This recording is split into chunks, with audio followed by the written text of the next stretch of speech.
We're going to start by laying the foundation for the Catholic view of the human person. So we're going to start with Genesis chapter 2, verse 7. There's a wonderful play on words in that verse. It says that God took earth and made an earthling. God took Adamah and made Adam. We could keep that play on words in English if we wanted. I can't for the life of me figure out why we don't. So God took Adamah and made Adam. God took earth and made an earthling.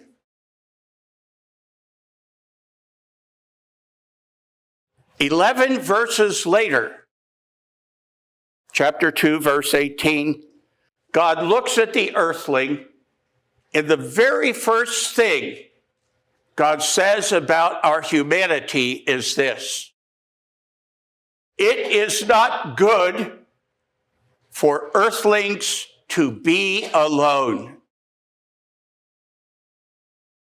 We know why now.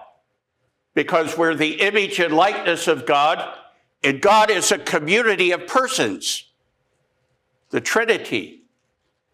So we are, as psychologists say today, hardwired for communion. So the very first thing God says about us is, it's not good for earthlings to be alone. Now, God then makes all the animals and brings them before the earthling and asks the question, can this earthling have deep, genuine communion with this creature? The answer is no. So all the beasts come forward. All the birds of the air, everything that dwells on land. And God asks, can there be genuine communion here? The answer is always no. And here's where we men owe you ladies a huge apology. Here's why. Every translation I've looked at in English puts these words in God's mouth. It's not good for earthlings to be alone. I will make a suitable helper for him. That's not what the Hebrew says. That helper was put in by men. We know this because they wrote down why they did it. We want to keep the women subservient. What the Hebrew says is, God says, I will make a rescuer. You've always known that we guys need to be rescued from ourselves at times, huh? That the English translation says, God took a rib. Not what the Hebrew says. The Hebrew says, God took half. Why? Because these two are equal. Equal in dignity. Equal in grace. She's not a helper. She rescues him from loneliness and despair. So the very first thing God says about us, it's not good for people to be alone. And then the earthling speaks. And he says, here at last because we've gone through all the animals, found out that's not going to work. Here at last, bone of my bone, flesh of my flesh.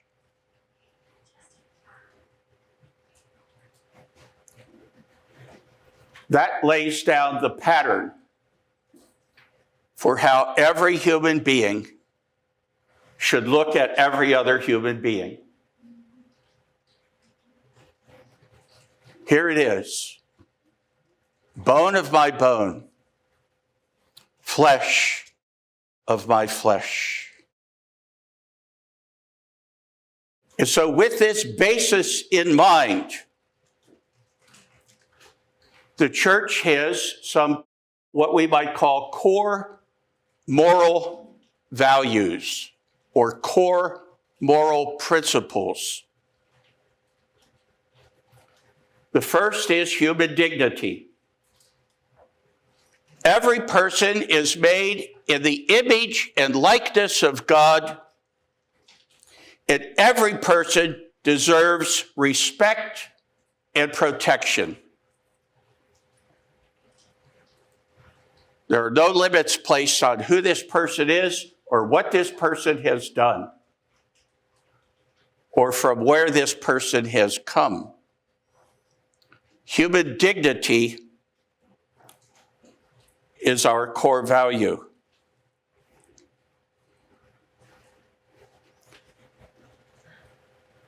Let's go back to Egypt when God's people were slaves. The economic structure of Egypt was a few people live very, very well because most people are starving. So a few live well, but most are destitute. Also in Egypt, old Pharaoh and only Pharaoh spoke for God. Whatever Pharaoh said, the Egyptian priests would approve. Scholars call this the religion of the rubber stamp. Pharaoh says it, and we, the clergy, stamp it. So, when the people went out of Egypt and went into the land of Canaan, they set up a society unlike any society this world has seen. And they set up a society that was the exact opposite of Egypt. So, in Egypt,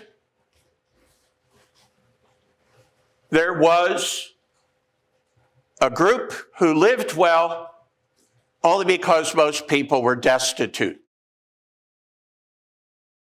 When the people who left came out of the desert and went into Canaan, established a society, they made sure that no one was destitute. Here's how they did it. It was a land-based economy. Every family had land. The families were grouped into sevens. 7 families planted their fields, but only 6 harvested. That field that was not harvested was for widows, orphans, and foreigners. The command of God was very, very clear. If you do this, God said, there will be no poor among you. In Egypt, remember, Pharaoh spoke and everybody rubber stamped it. Pharaoh was the only one who spoke for God. When the people went into the land of Canaan, what did they do? They set up judges. Why? Because no one person would speak for God. No, Moses did not enter the promised land. Aaron did. And Joshua, who was deputed by Moses to be the leader, made sure that he alone did not speak for God and nobody else was going to speak for God. So there were 72 judges.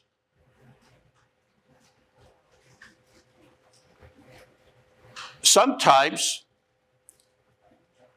land would have to be sold in payment of a debt.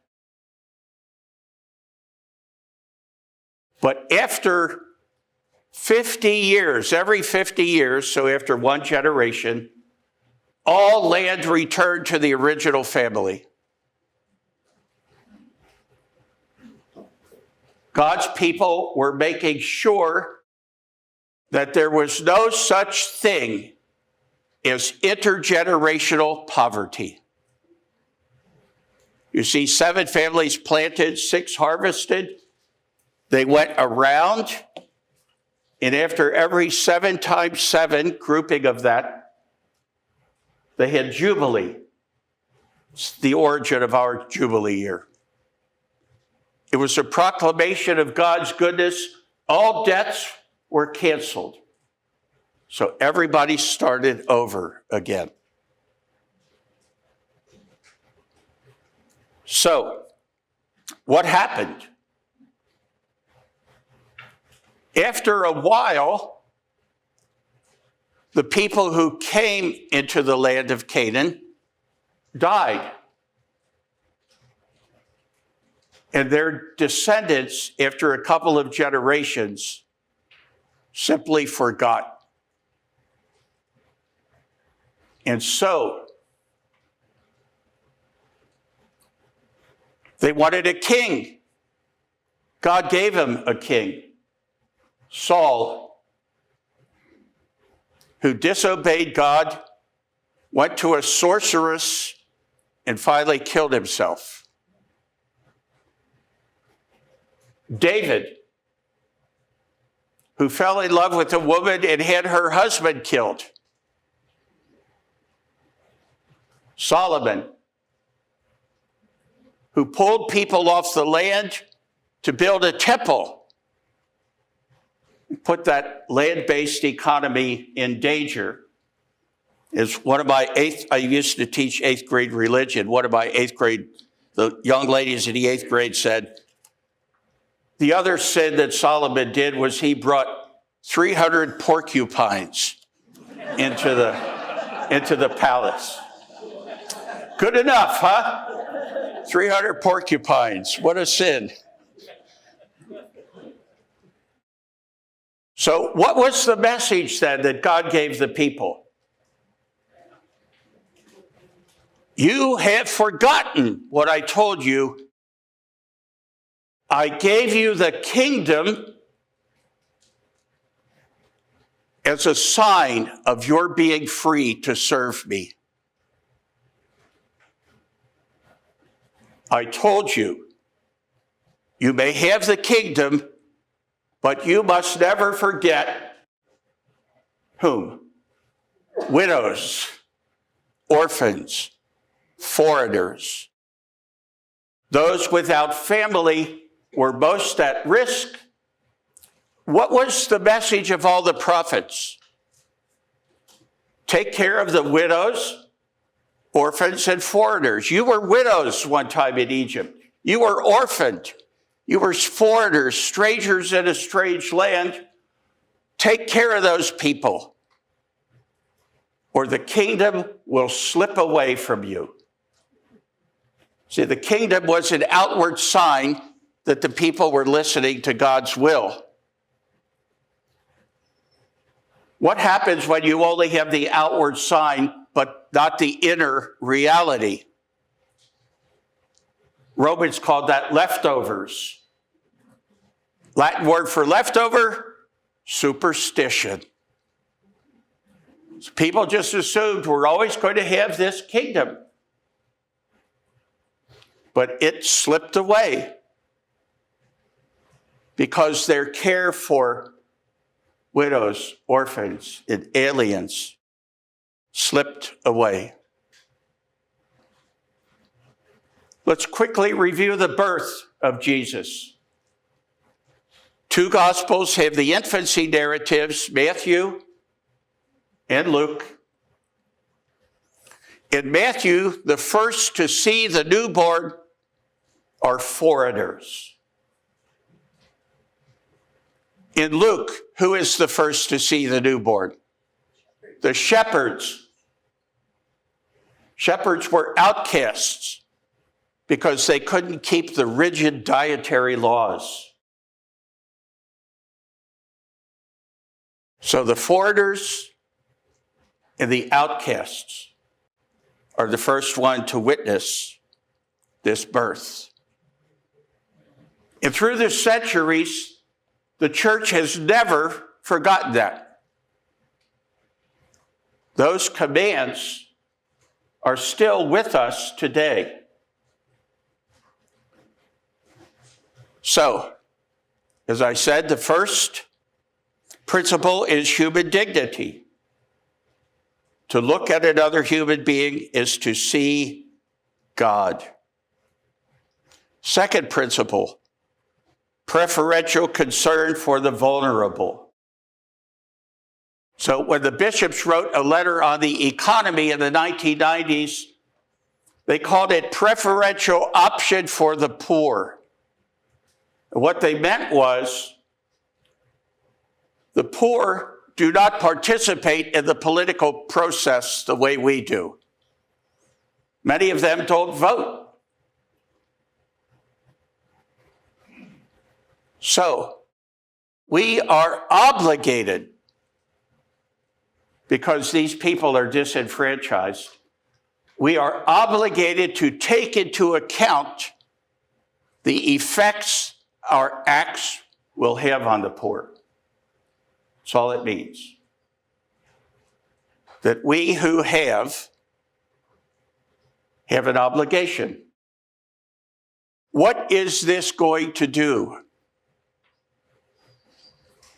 to those who aren't part of this process? What's it going to do to children? What's it going to do to people who are handicapped or developmentally delayed somehow?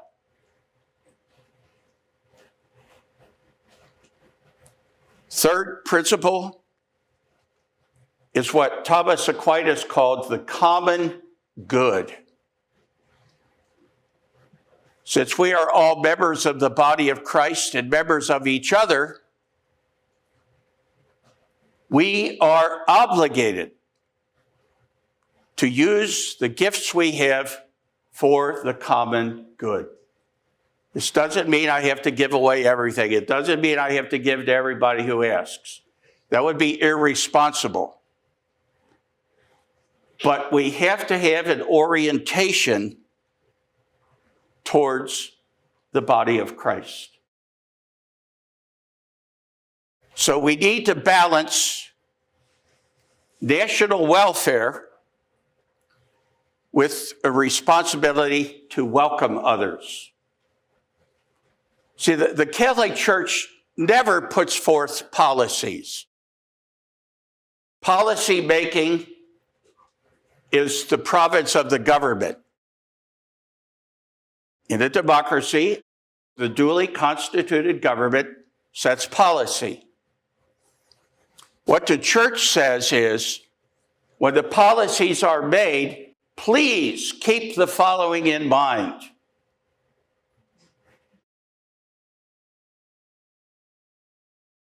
The church says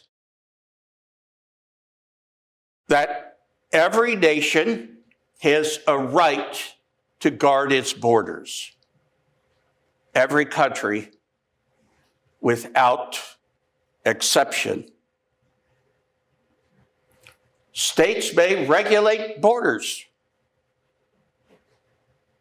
and they may enforce laws that they pass for the regulation of those borders. But states also have an obligation to do this justly.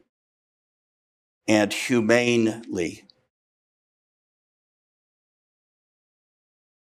St. John Paul II said that people have a right to migrate.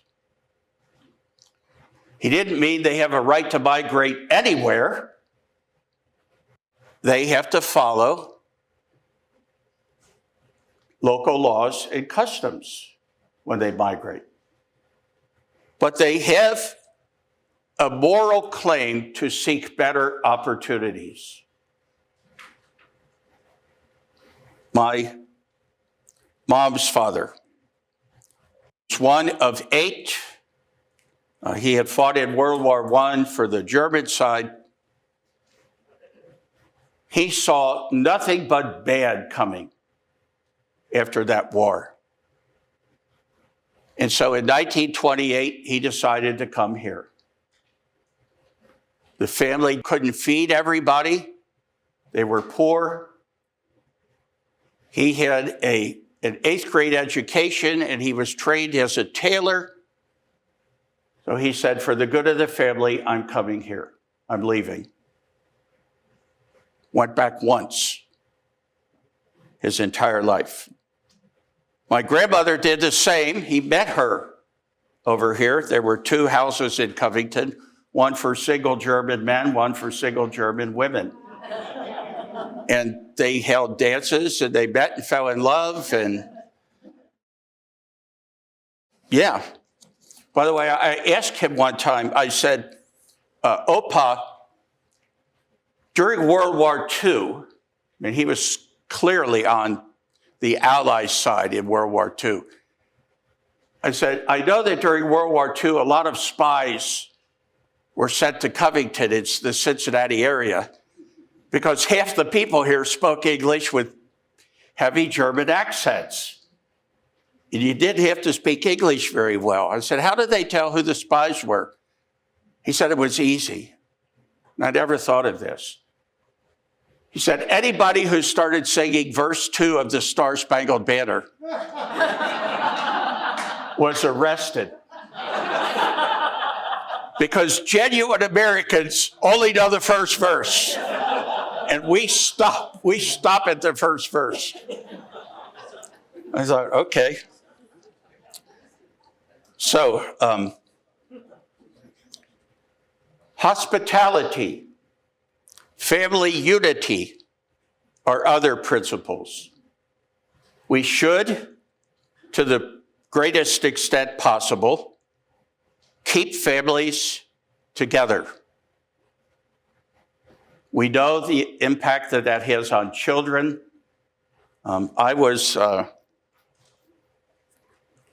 called to the Campbell County Detention Center. I was told that some Hispanic men wanted to talk to a priest, go to confession. So I went. I talked with 37 of them that night. They were being sent all over the world. Somebody from the Dominican Republic was going to Nigeria.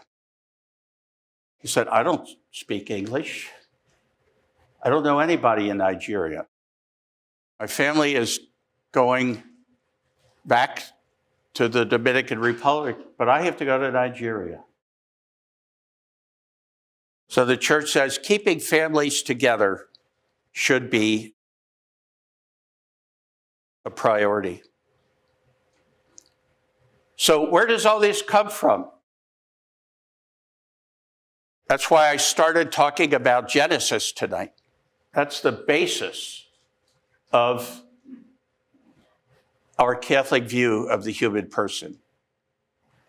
That I look at another person and say, here at last, this is flesh of my flesh and bone of my bone.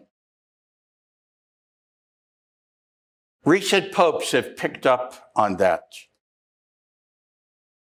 St. John Paul II came out with a very, very strong statement about the right of people to migrate, to find better living conditions when the conditions in their country are not conducive to raising children in a family.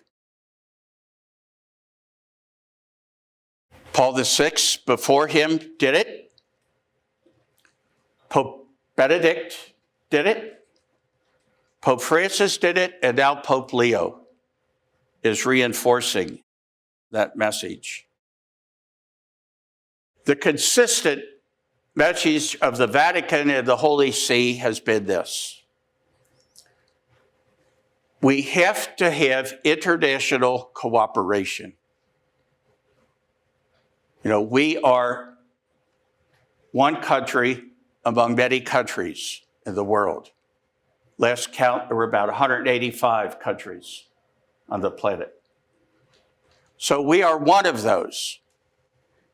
And we need to cooperate with others.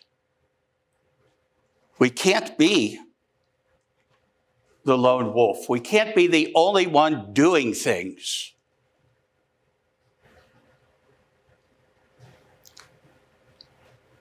The recent popes have all called upon the right of people to seek asylum. This is particularly thorny. The obvious question that arises is this person just claiming asylum, but does it really need it? Or is there a genuine need here for asylum?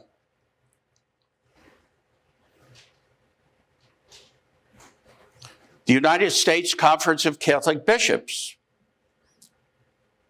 has supported what they call humane border management. They're asking if we could find pathways to regularize the immigration status of people who've been here a long time. 30, 40, in some cases, 50 years.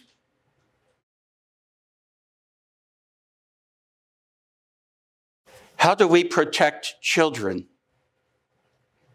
who are the most vulnerable? So these are what follows is policy recommendations. So I said the church has no policies. There are 4 different stances that the church could take towards the world. One of them would be to flee the world. The world is evil. We don't want to have anything to do with it. We're going to establish our own little Catholic ghetto. Clear teaching of the church is, no, Jesus didn't send us here to build lives in splendid isolation from the rest of humanity. The second possibility would be we want to rule the world.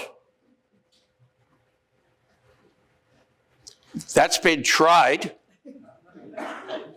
There was in Ecuador, I don't know if you know this, in the mid-19th centuries, there was in Ecuador a president who was elected and said, our Constitution is the teaching of the Catholic Church. And he was going to enforce it so that everybody was going to be Catholic. Didn't work then. It's not going to work now. So flee the world, rule the world. Third possibility is fight the world. The world is evil and must be resisted at every turn. There are ecclesial communities in this country whose stance is fight the world. It's not a stance that I think we can take.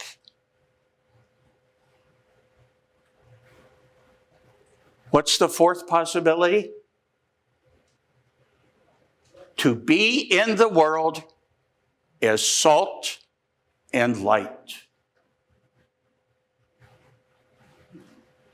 That's what Jesus says right at the end of the Beatitudes in St. Matthew's Gospel. So the Beatitudes are chapter 5, verses 1 to 12. Verse 13 begins immediately. You are the light of the world. You are the salt of the earth. So this is the stance adopted at the Second Vatican Council. We're not going to leave the world. We're not going to rule the world. We don't want to fight the world. We want to be in the world as salt and light and leaven. So because we don't want to rule the world, we don't make policy. But our Catholic sensitivities should lead us to vote for policies that are humane, to craft policies that uphold the dignity of the human person. It's where you all come in. You are making the policies, voting on the policies. We're not ruling. We want to work with people. Another fundamental principle for the bishops is to address the root causes of these issues. To address the root causes. Some have suggested that if we, and these are Catholics that are suggesting this, these are economists, that if we 40, 50 years ago had started helping the economies of Central and South America to grow, there wouldn't be people fleeing. They wouldn't feel the need. Now, coulda, shoulda, woulda, that doesn't get us anywhere. But it's worth thinking about, I presume, that we want to address the root of the issue. So it's like, imagine you've got a piece of drywall and a wet spot appears. You could cut out that wet spot, plaster it, paint it, make it look new again. The wet spot's going to appear 2 weeks later. You want to do that? Most people would say no. Got to open it up, find out what's causing that wet spot, and deal with it. To my knowledge, I could be wrong. I hope I'm wrong. I don't see a lot of people trying to figure out the root cause of what's going on.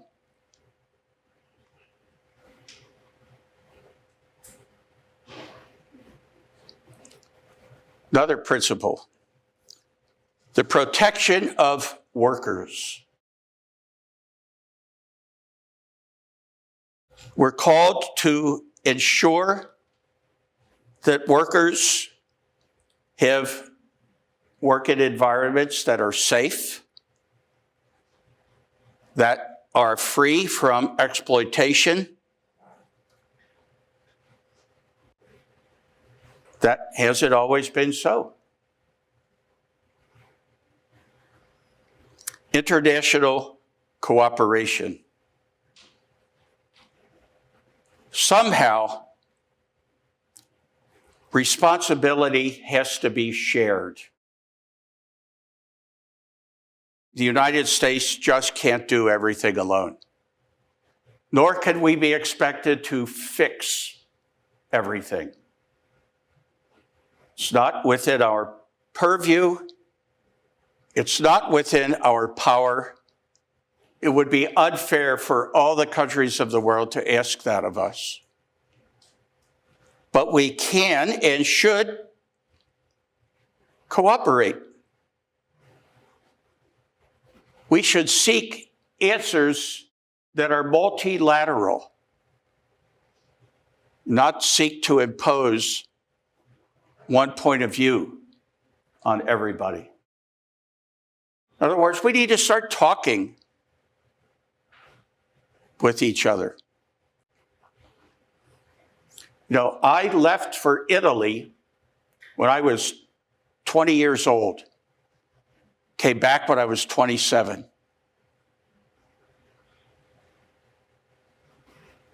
I learned that there are people who see things very, very differently, who look on life very, very differently.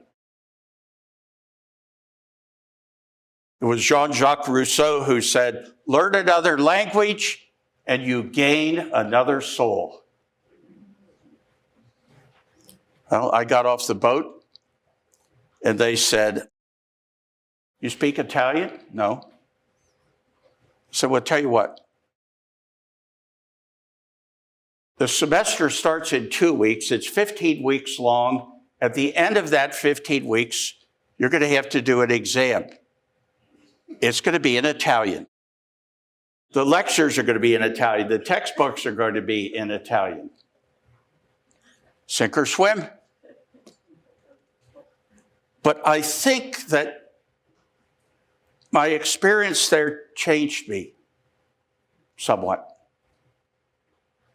Most of my family lives in Germany. My grandparents were the only ones from their family to come over. And I've talked with my cousins and my mom's cousins over there. They have a very, very different view. And some people in this country, it seems, are just afraid of trying to look at life through other eyes. Final principle that I want to mention is border security. Every country has a right to control its borders. There's no doubt about that. The question is, how do we exercise that right? You know, Hungary recently just started putting razor wire on the borders. So borders need to be secure, no doubt about that. But with adequate humanitarian screening and adequate humanitarian protections. How is that going to be done? That's up for the government to decide. The church is merely saying these are important moral principles that have to be kept in mind. So what is the church doing now? Direct services to the poor. I run an outreach that gives away thousands of dollars of groceries and clothes every week, just to try to help.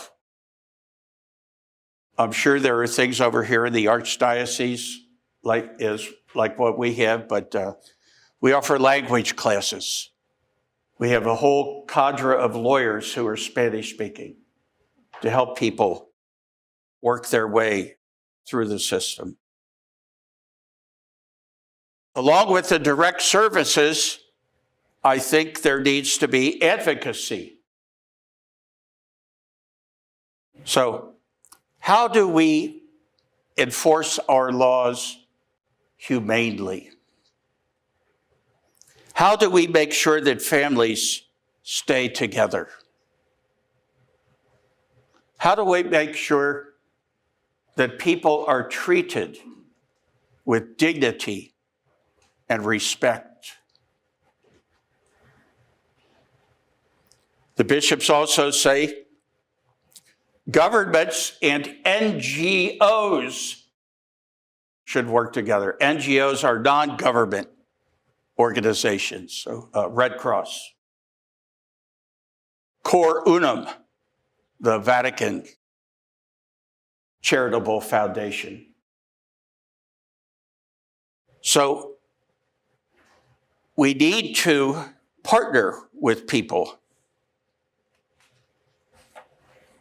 because, as I've said before, we simply cannot do it alone. So what are the challenges that I see?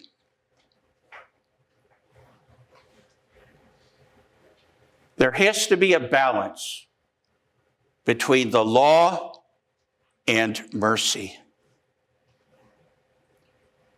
William Shakespeare in The Merchant of Venice said, "Mercy befits the king even more than the king's crown." This was put into French in that phrase. Some of you may have heard it before. Noblesse oblige. Nobility obligates people. So if we have freedom, security that other people don't have, we are obligated somehow to reach out to them. So we have to balance law and mercy. Are we going to do it perfectly? Absolutely not. Should we keep trying? Yeah. Now, there is in Catholic moral theology a distinction between the moral principle and how that principle is to be applied. So the moral principle is here.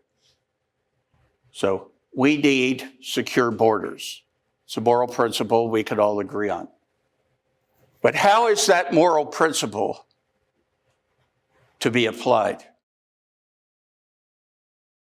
Are there cases where we might say, we're going to let this person in?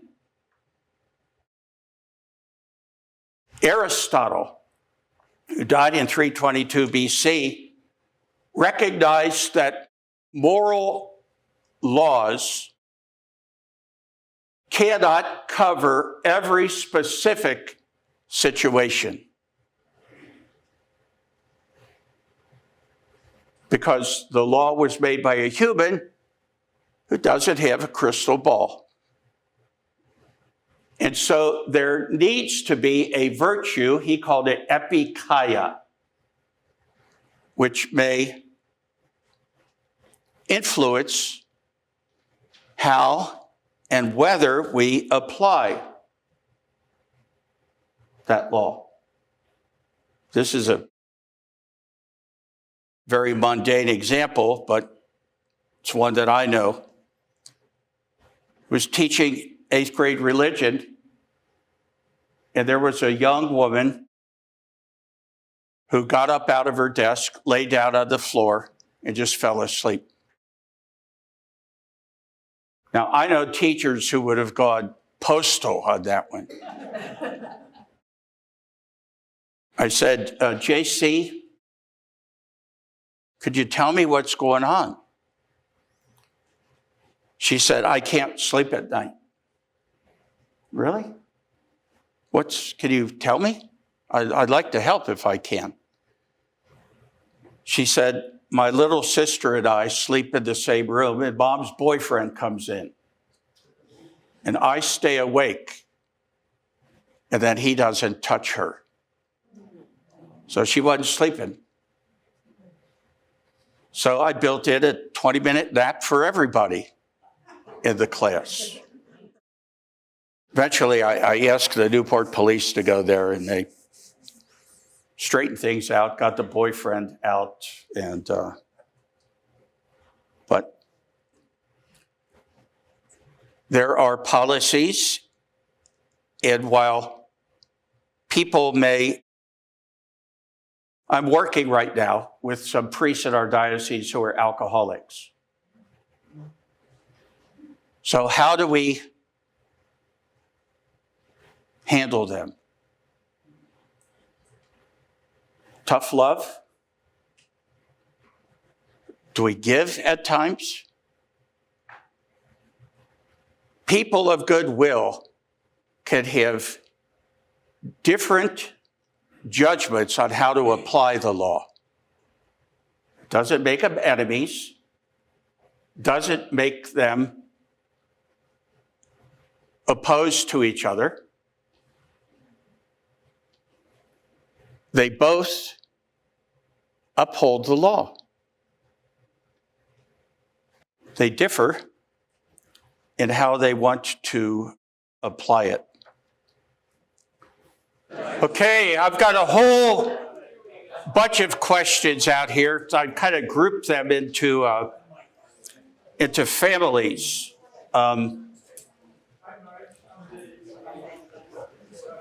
There's a whole bunch of questions that center around how do we get people to sit down and talk about this in a way that's not inflammatory? A lot of questions about that. So let me say a couple things. If you want to hear a discussion between two people who have completely opposite views, but who nonetheless respect each other and act unfailingly in charity towards each other, should go to whatever internet browser you favor and look up Russell, Russell, Copleston. Wish I had a board here. So Russell, Russell. Copleston, Copleston. So Russell Copleston debate. Frederick Copleston was an English Jesuit who taught philosophy for most of his career. Bertrand Russell was an atheist, also a philosopher. And they were talking about the existence of God. The debate is amazing. I made all my students listen to it. It's amazing because they are unfailingly polite. There are several times in the debate where one or the other would say, I think we can go no further.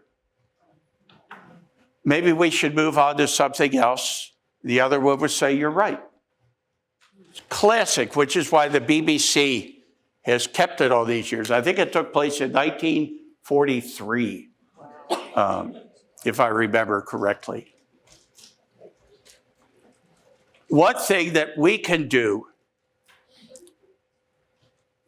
when we are in discussions is, so bear with me, to give what the other person says the benefit of the doubt. So charity is a quicker way to truth. Here's what I mean.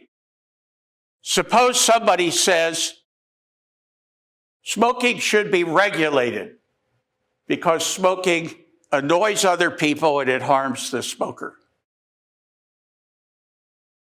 And I pounce and I say, I have a 50,000 acre ranch in Texas There's a 20-acre lake in the middle of it. If I'm out there on a Sunday afternoon catching fish, if I want to smoke a cigar, I'm not bothering anybody, take that.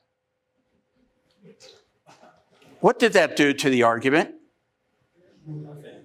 Absolutely nothing. There are stronger and weaker versions of everything that somebody says. If you take the strongest version, you're going to arrive at the truth more quickly. It's like this. You're moving into a neighborhood, you hear there's a bully. And you're pretty sure you could take the bully. So what do? You confront the bully. You're the victor. That's it. You had one fight. Or you could fight all the bully's minions on the way up, in which case you might have 10 fights. Now, admittedly, some folks love to fight. And when we had discussions when I taught philosophy at Thomas More, I told them, are you in this discussion to find the truth or to win points? If you're in the discussion to win points, you're not going to get at the truth. Ever. If you give the other the benefit of the doubt and the other gives you the benefit of the doubt, that's when real progress can be made. So we had one smart alecky kid in this social ethics class. He was always correcting everybody and blah, blah, blah, blah, blah. So I'm a calligrapher, so I got some nice parchment paper and I drew up a statement that said, "We, the undersigned, bow to your tremendous intellect, and we will never contradict anything," and yada, yada, yada. I had everybody in the class sign it, and I signed it, put a stamp on it. We handed it to him. And he looked at it and said, "You making fun of me?" Gee, slick. Nothing gets past you. My great concern with the political climate in this country is people are in it to score points. Points are what get you elected, after all. So if I can call my opponent some name, we all would know what those names are. They've been flying around. Then I don't have to worry about the truth. The fact of the matter is, and Jesus says it in chapter 8, verse 32, you will know the truth, and the truth will set you free. Anything other than the truth binds us. It chains us. So my one wish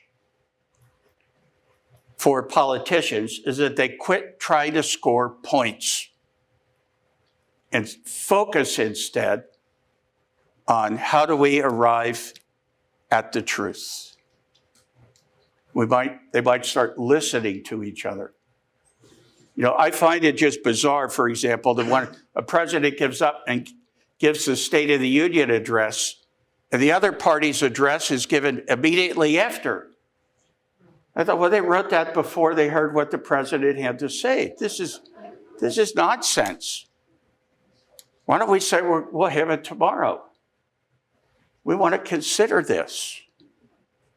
One person, to me, our current federal government is very anti-Catholic in principles. You know, how can we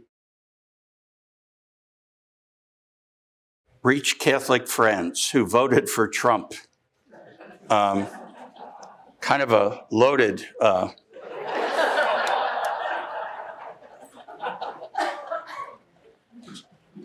See, once more, you know, all politics is local. And I think that you, by being unfailingly polite and by listening, can change the course of a conversation. It only becomes a fight when two people are yelling at each other. Ambrose Bierce wrote something he called the Devil's Dictionary, and he had definitions in it. And the definition of communist was somebody who doesn't agree with me. So we got to get away from that mentality. I repeat this so often, I'm tired of hearing me say it. When are we going to start looking at another human being and saying, here at last, flesh of my flesh, bone of my bone, I belong to her, she belongs to me, we belong to God.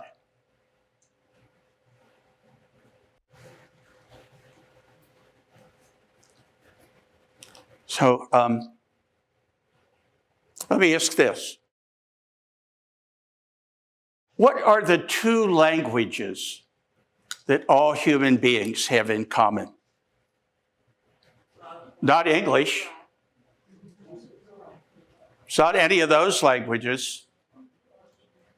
I think there are only two. The language of human reason and the language of the human heart.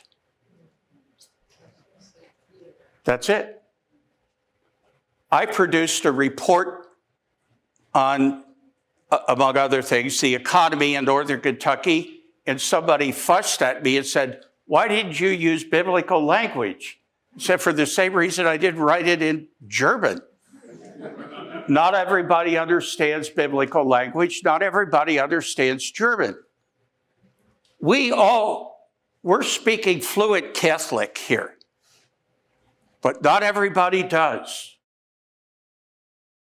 Now,